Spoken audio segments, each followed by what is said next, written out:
Chewie, you're always very clear. I think both of us are. You don't go on Q&A and not have all your facts and figures ready to go. You best come correct.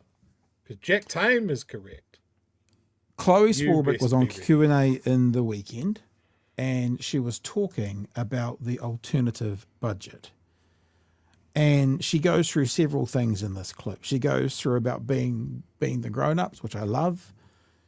She goes on about talking about 191 people, talking about how many people are leaving New Zealand, which I love. How to keep people in New Zealand, which I love. And then Jax asks her about within their plans, what do they do to stop capital flight, which is just as simply as it sounds, those with capital fleeing the country. And the Greens have done that information, have done that deep dive, but Chloe did not have it to hand.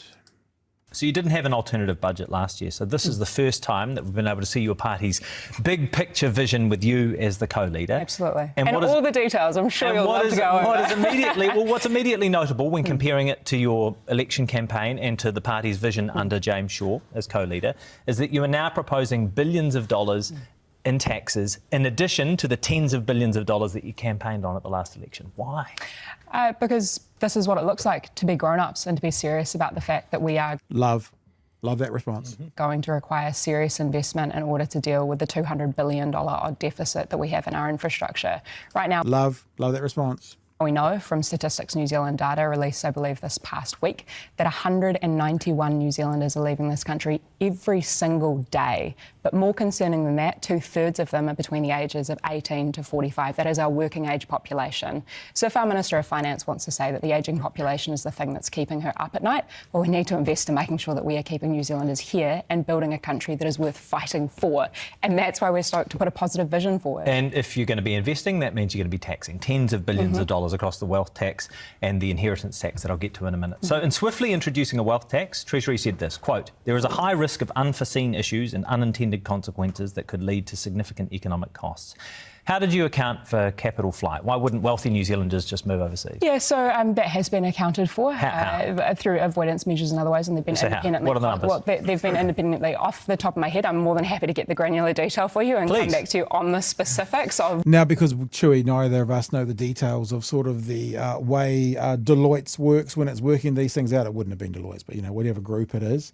I don't know whether this should be expected, but I have to say, we say it for the other guys, if they have to defer an answer and so I can get those back to you, whether it's fair or not, it's not a good look. And this looks like, it makes it look like the Greens haven't done all the work they need to do. And we say it for the other guys, you come prepared, you come ready to go, you come the correct way.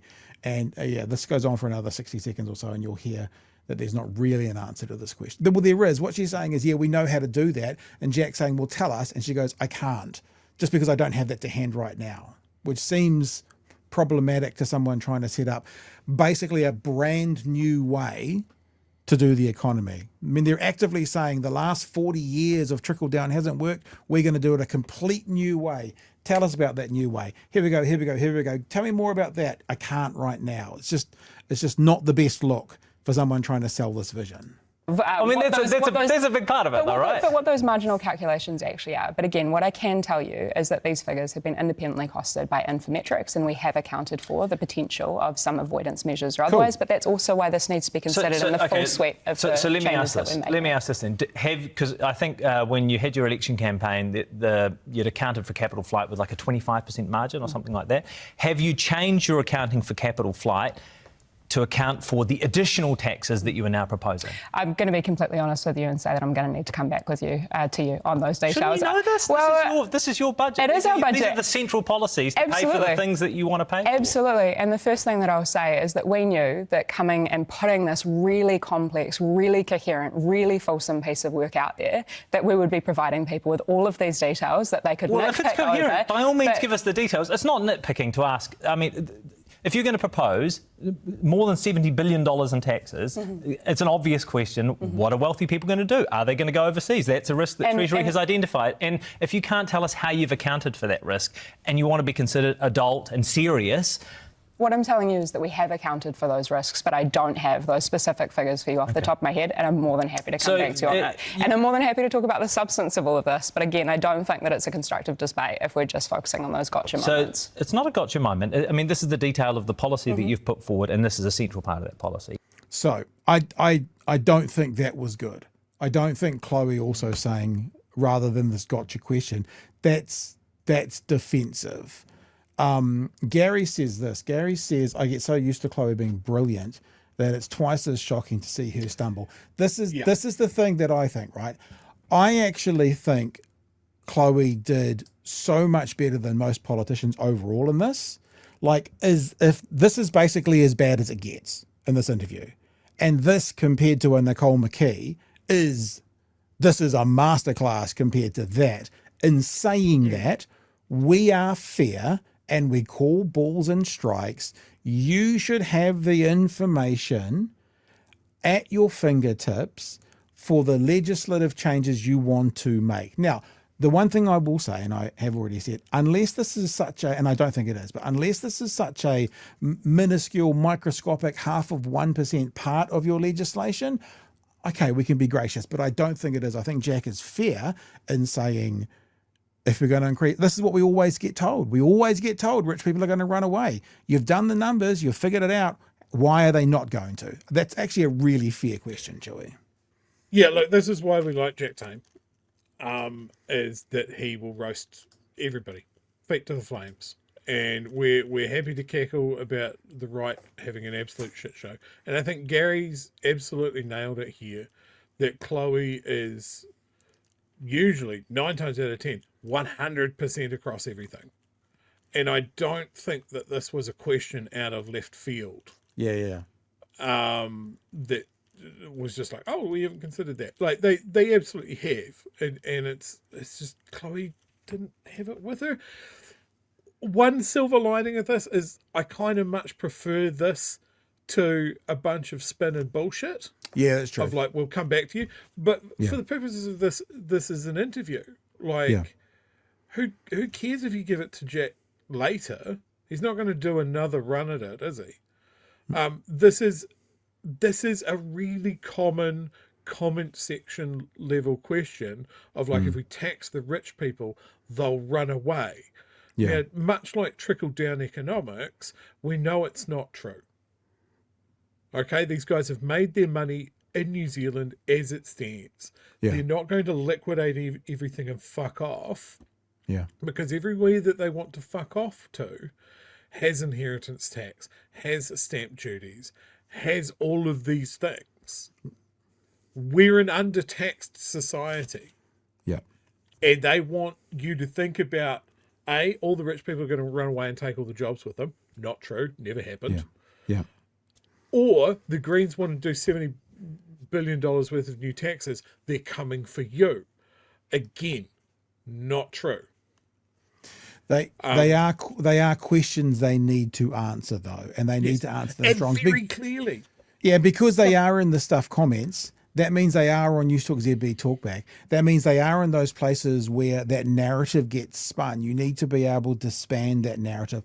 And I'm going to play another part now that she doesn't answer. And I think, again, we should have an answer. But here's the difficulty, right? It feels like, and we talked to Marama for 55 minutes last week. So, like, you know, we've got a full grasp of what they're doing. But there's this document they're holding up. And when you've written a document, they're like, here we go, let's put this on the desk. This is what we're going to do. Yet it sounds like in this next answer and a couple of other answers, we'll figure that out. And look, I think we'll figure that out as an okay response if you're bouncing ideas around. But when you make a document and you have a press conference and you say, this is our budget, and then a journalist goes, explain how this works in your budget, and you go, we'll figure that out. There's just a disconnect there. I will play this bit now, and this is talking about inheritance tax. And I think it's a fair question to go, if it's going to be a 33% inheritance tax, how does a family farm go to the next generation? You know, $1.4 million they'll have to pay on the value of the farm when they get the inheritance. Most farmers I know a few farming families, they don't have $1.4 million sitting in the bank. How are they going to do that? Now, I'm not saying this because I don't think there should be an inheritance tax. I'm saying this because I think this should be answered if you're going to hold up the document saying we have the answers. Right? If you hold up a working paper or a yellow paper or whatever they call it, and they go, these are our ambitions, and now we're going to go around the country and talk to people, cool, no problems. But if you're going to hold up a booklet that says we have the answer for how the economy should work now, it's weak to say we'll get in front of farmers and we'll work that out. So let's just have a listen to this bit on inheritance taxes. You want an inheritance tax at 33% for anything over $1 million. How would that affect farms that have been handed down from generation to generation? Yeah, so look, on what we're proposing in terms of our suite of tax changes, I need it to be made really clear that 91% of New Zealanders will pay less income tax, and only the top 3% of the wealthiest people in this country will pay that wealth tax. But when it comes to that wealth transfer tax, or what could be potentially considered as an inheritance tax, but it is also potentially considered a gift tax as well, is that for the vast majority of people, we know that those inheritances are not going to be passed down to just one individual sole person. But again, this is the point of putting this forward, so that we are able to say, hey, look, if there are serious issues that people can foresee, let's deal with the evidence, let's deal with the data. Right. See, this is we'll figure it out. If there are serious issues, we'll figure it out. I don't have a problem with that answer. Right, but this is not how it's going to be spun. How it's going to be spun is they have no answers to the economics they're putting forward. And that's the problem. I know that I can see the headlines from this. I can see what they may be dishonest or not, but what the right actors will say about this. They're going to tax the farmers. They don't even know how to do it. And whilst I agree with the chats going, won't anyone think of the farmers, the poor farmers? I agree about that. But if you're going to introduce a taxation system, you need to be able to explain it. And that just hasn't really happened, Chewie. There's more to play, but you've got something to say? Yeah, look, with the whole Greens budget and Chloe going through this at the moment, I don't think that that's necessarily as bad as an answer as what you think. I would be a lot happier if she had already an answer to the pushback that she's very clearly going to get on this. The farmers aren't going to go for it anyway. They hate the Greens already, so they're just going to latch onto the first negative thing about this. They're not going to listen to the explanation. Yeah, that's all I care about. But what I think we have here is we have at least some sort of conversation of going, we are one of the richest per capita countries in the world. We produce so much food, so much material. Why do we have abject poverty in this country? Let's try something else. It seems like 40 years of neoliberalism, and we can't possibly tax this and that. We can't tax the rich people because they'll run away. We can't do inheritance taxes because farmers hate you. All of this sort of stuff means we avoid all of the questions. Yeah. We avoid all of those discussions of, well, what does this look like? What happens in this case? Yeah.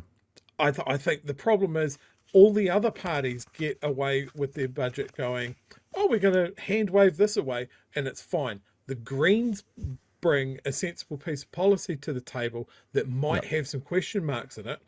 And people are going, no, won't work. Fairy bread. Their tax policy is remarkably similar to what they do in Australia, as an example. But there are commentators here in New Zealand that are going, Greens don't know finances, without even looking at that. You could put the two tax graphs on top of each other. They're the fucking same. Yeah, but I agree with you, but I know what happens in the media. I agree with what you're saying, but this interview will be taken by some dishonest actors or people with perspectives to sell the narrative. Greens don't know what they're talking about. And that's the unfortunate thing. Look, I mean, Kiwi Bird says something interesting, which is this interview was good and necessary. I wonder, is what Kiwi Bird's saying, I'm assuming, is that actually a bit of a shot across the bow with a few kind of, get your P's and Q's together, Green Party, is possibly a good thing. Kiwi says, Chloe's answer highlights the many nuances in inheritance reform. Right-wing spin is always going to go off on tax, regardless There is literally no way Chloe could give a simple answer to the question. Yeah, but even that could have been well said. Look, you know me, when I'm not criticising overall what the Greens or Chloe are doing, I'm just a bit disappointed that the criticism we make of other parties, you better come ready, you better come with the answers. There's some non-answers tonight as well.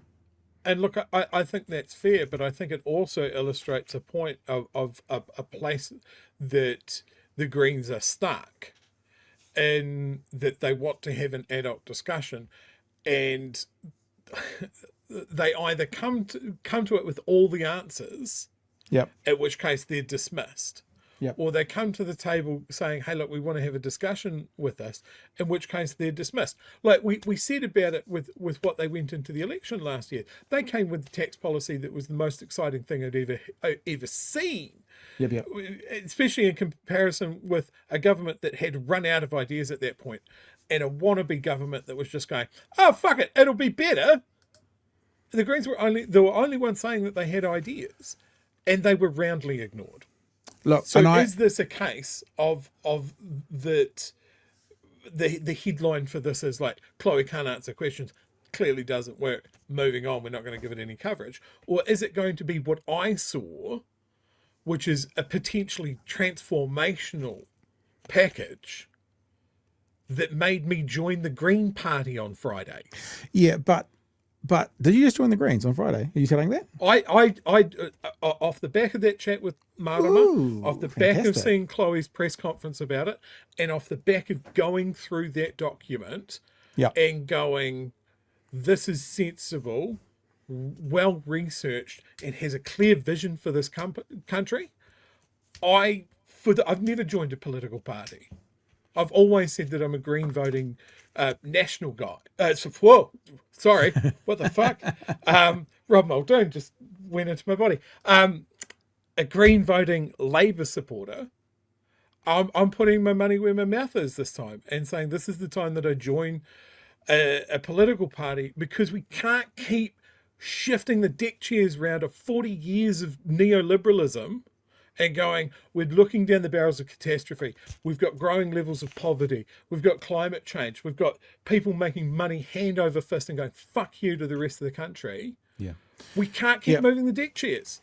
Hey, listen, we'll move on. The one thing I want to address is there's a bit of chat going on at the moment in the chat about, she's a co-leader. She can't be expected to know. No, she's one of the two faces of the alternative budget, the green budget.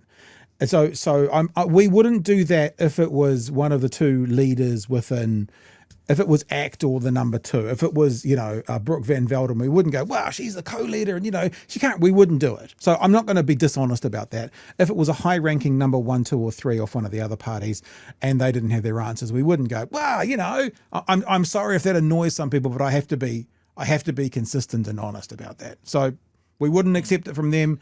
So that's all. But the one thing I will say, and maybe I'm being pedantic and I'm okay with that, and sometimes I will hold the left to a higher standard, and the reason for that is I fucking want them to win and I want them to be better. So maybe the thing here that I'm a little bit off by 5%, Chewie, is you've just talked about this visionary document that is some really, so don't present it as your budget then. Present it as your working document that over the next 12 months you're going to present the budget from there. Yeah. Because that's not how it's been presented as a document to go around the country and have some chats. It's been presented as your budget. Nicola Willis, as awful as it's going to be, she's not going to come up on Thursday presenting the budget and go, there's a few ideas that we're going to talk about for the next 12 months. She's going to go, this is what we're doing. That's what you're invoking when you call it your budget. So maybe it's as simple as that. Right? Should we keep going? I think I had the same problem when ACT does the same thing with their alternative budget. It's not an alternative budget. You don't have to bring it to Parliament or anything like that. It's a wish list. They're copying the same language. And just to echo your point here, why we're belaboring this point, it's because we hold Chloe to such a high standard. She's She's the best. Bulletproof. She's the This best, is if not the unusual best. to see. If not the best, top 3 politicians in that house. The way she's across the facts, the way she talks about the research, the way she has it all, pardon the pun, but down pat. she's the yardstick when it comes to interviews to knowing her shit. You know, if you're She's a phenomenal communicator. If your school ducks, right, the brainiest person in your school doesn't do so well in one of the exams, you kind of go, well, this is not what do you know what I mean? That's so okay. I'm not going to be too mean, and I'm not playing both sides or anything like that. I'm just going, when you come to Jack, you come with the answers. And we're going to do a couple more clips. The rest of them are very short, but there's some really good stuff coming up as well. So we're not beating up here. I'm looking forward to getting in front of farmers and agricultural audiences to have this discussion. Well, to my debate. question, how would that affect farms? So if the average farm is worth about $7 million, back in the envelope at the moment. Yeah, well, I mean, based on the most recent figures, about $5 million is the average dairy farm sale. Okay, so if it's $5 million and the first million, we don't include that in the inheritance. So basically, if you're handing it down between generations, that might have happened for 3 generations previously, you're going to be paying a 33% tax on $4 million.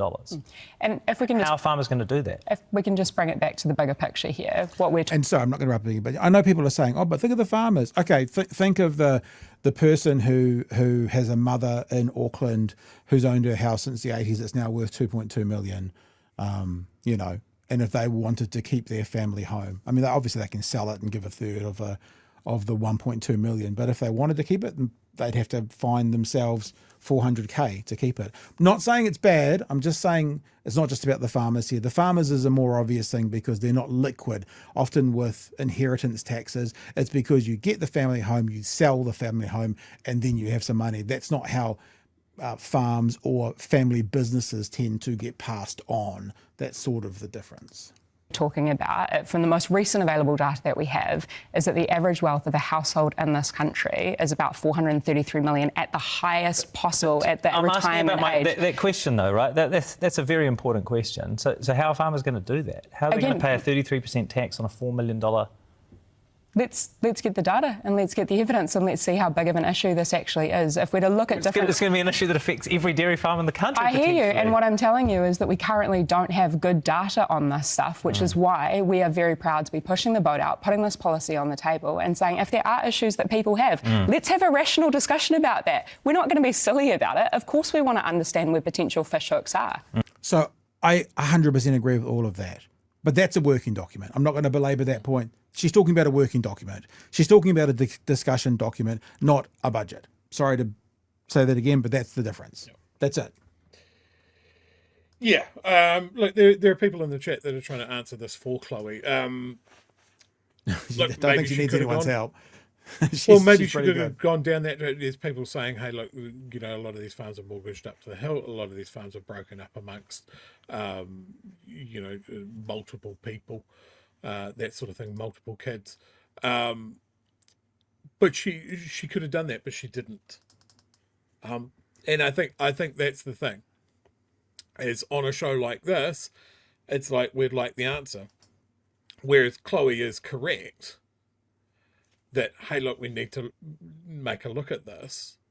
Yeah. That is the correct answer. But does it fly with people, or does it get turned into ammunition about? And that's the problem that we have with politics, is that it gets weaponized. You don't end up having the conversation about potentially this is a way to do something. What happens? Can we just answer this as well? Both sides of this. Let's just answer this. Miss Scruffador, great name. The difference with a farm, like I've got friends who are on a family farm in Huntley. Like when my dad passed away, we sold his apartment and that money got given to his kids, split up and given to his kids. So if there was an inheritance tax on that, which there wouldn't have been to the value they're talking about, if there was, we wouldn't have got, you know, whatever, 150k, we would have got 120k or whatever it is, fine. But in a farm or a family business, they live on the farm, they work the farm, they want to continue the next generation having the farm, and 30% on $4 million is like $1.33 million. If they sell the farm, sure, there's $1.33 million. But if they want to stay there for the 4th generation and keep working, it doesn't work. Now, it could be something as simple, and maybe this is something, I've got no answers for the Greens. It could be something as simple that you have different rules for residential versus business versus farm. It could be something as simple as $5 million is the cap, not $1 million. There are answers here that could be talked through. But as I said, for the 9th time, and I'm sorry to go on, if you present it as a budget, you're presenting it as the answer, not the discussion document. Yeah. Look, the thing, most simply, I think the thing with farms is that they're asset rich and cash poor a lot of the times, or heavily leveraged in mortgages and stuff like that. So this is a difficult one. And let's be fair, the majority of New Zealanders wouldn't understand the ins and outs of this. Yeah. So, I mean, it's a fair question from Jack, and one that would have been great if there was a more concise answer to this. For the majority of New Zealanders, we're not farm owners. We don't know this. So it would have been good to have some of that information. But it does not affect most of us. Yeah. And then that's the thing about a lot of the Greens policies and policies in general is like we keep saying, well, if you're earning under $191,000, this is not going to impact you. Maybe if you're a farm and your farm is worth less than $6 million, this is not going to impact you. Maybe it's going to be just on the capital. So if you have a $4 million farm or a $5 million farm, but you're mortgaged 80%, then you've actually only got $1 million worth of capital. It's not going to affect you because it doesn't do, you know what I mean? So there are other things to think through and to figure that out. But I also want to show another clip because this is good because Jack, it's not a gotcha, but he goes down that hard line about nurses are going to be paying more tax. What's really important when communicating these ideas is what does that mean?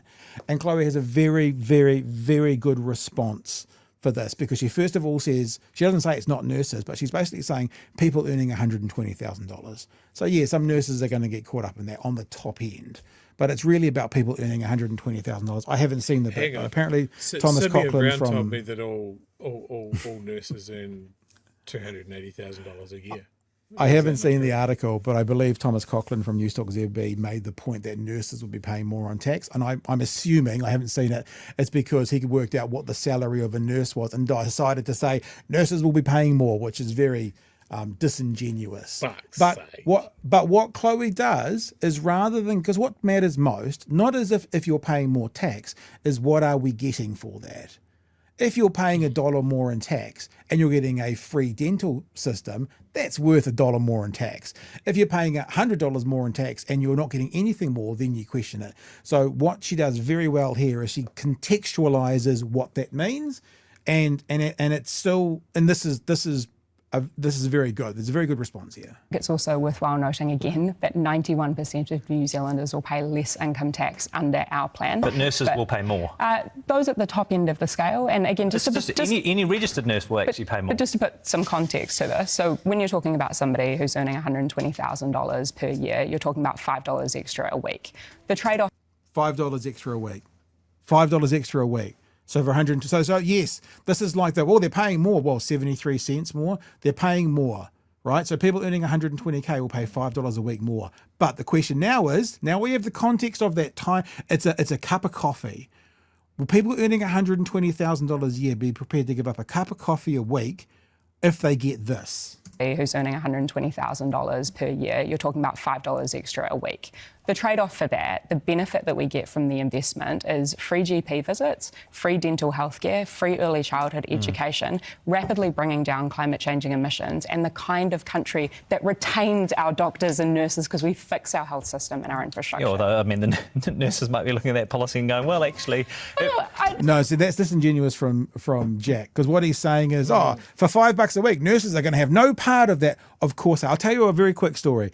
I did Talkback on News Talk ZB for a long time, and I remember doing Talkback one night when I said to the elderly people, the elderly white people listening, would you take a cut in your pension if it meant getting these positive results?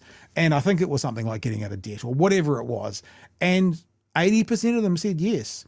People are on board for paying a bit more out of mine if I can see a benefit for it. So Jack's about to say, I don't know if nurses will be on board with it. For $5 a week for free dental care, of course they would. Who wouldn't? System and our infrastructure. Yeah, although, I mean, the nurses might be looking at that policy and going, well, actually...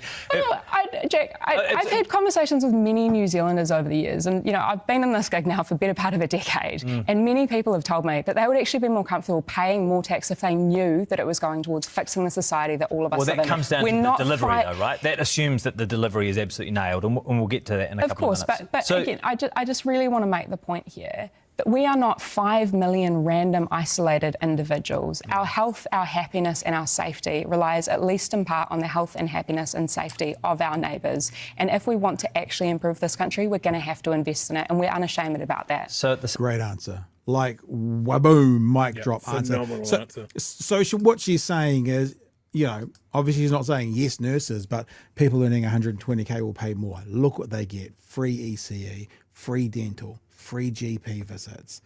What people on 120,000? I mean, yes, you always find the one outlier who goes, oh, fuck them, I'm not going to give them more money. But the vast majority, for $5 more a week. So we have to be careful, we meaning us listening, that when they give us these figures, we're spending more next year than we've ever spent before in health. What does that mean? An extra $1?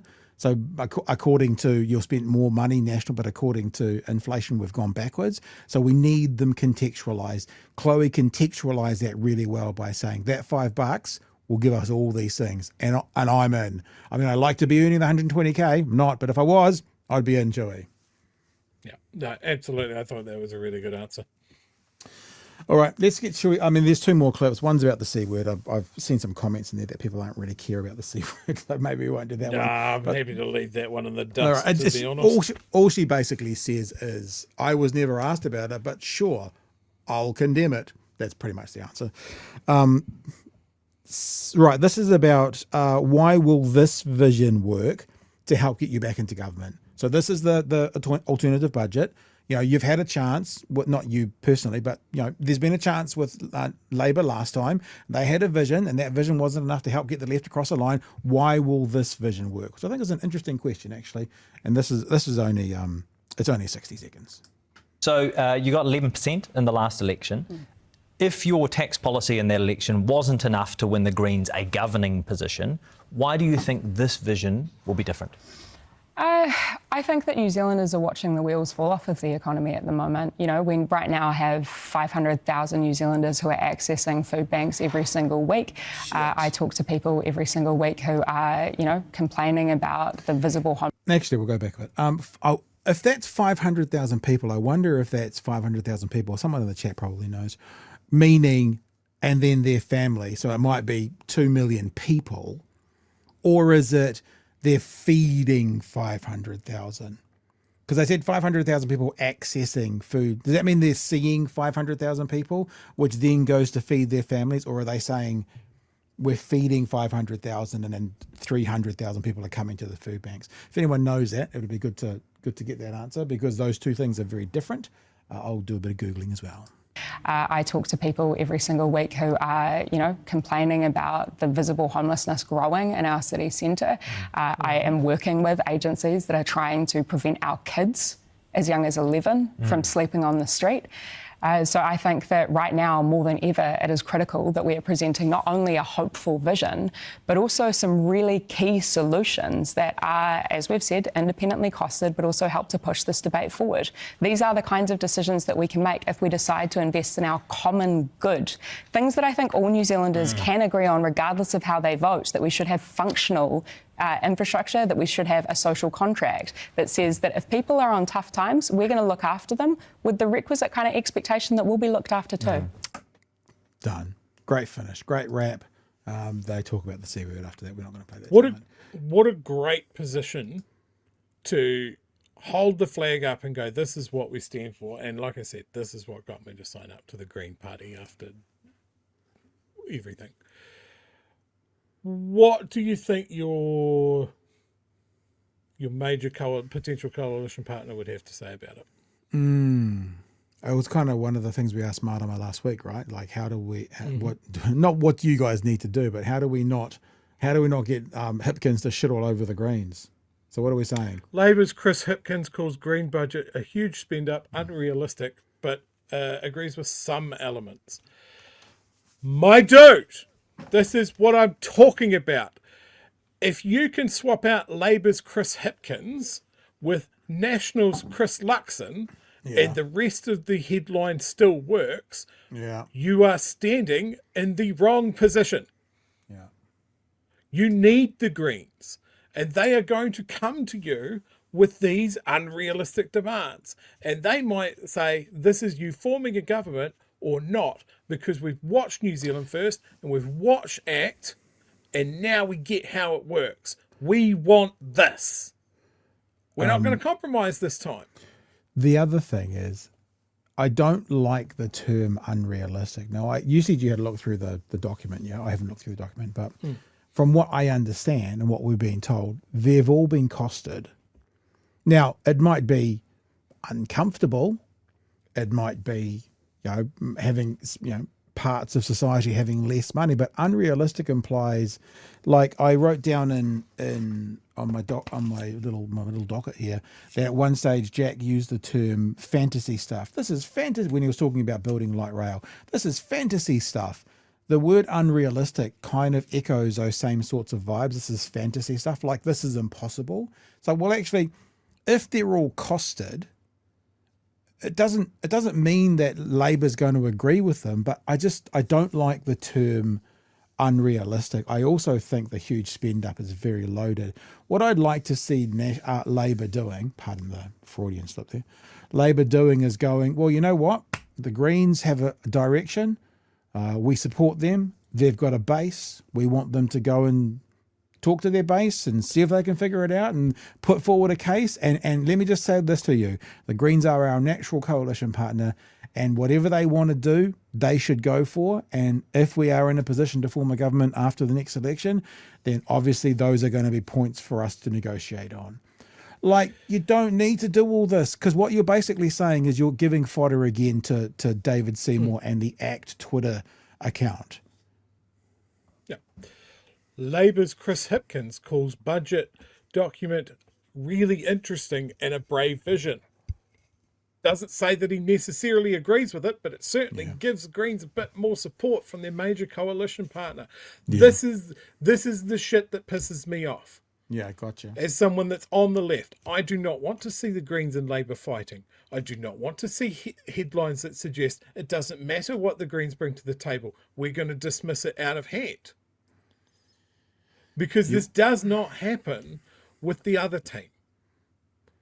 No, So I mean, no, that's not quite true. But when it happens, it's the little guys chirping. It's not the big guy chirping. It's David Seymour going, I don't know what, or it's Winston doing that. It's not the big guys. So actually, it's when you say it's not the other side, it's not National doing this to the minor parties. That's still parallel, so it shouldn't be Labour. There was this old adage, within various companies and stuff, is you always complain up. You don't complain down. A captain shouldn't complain to a private.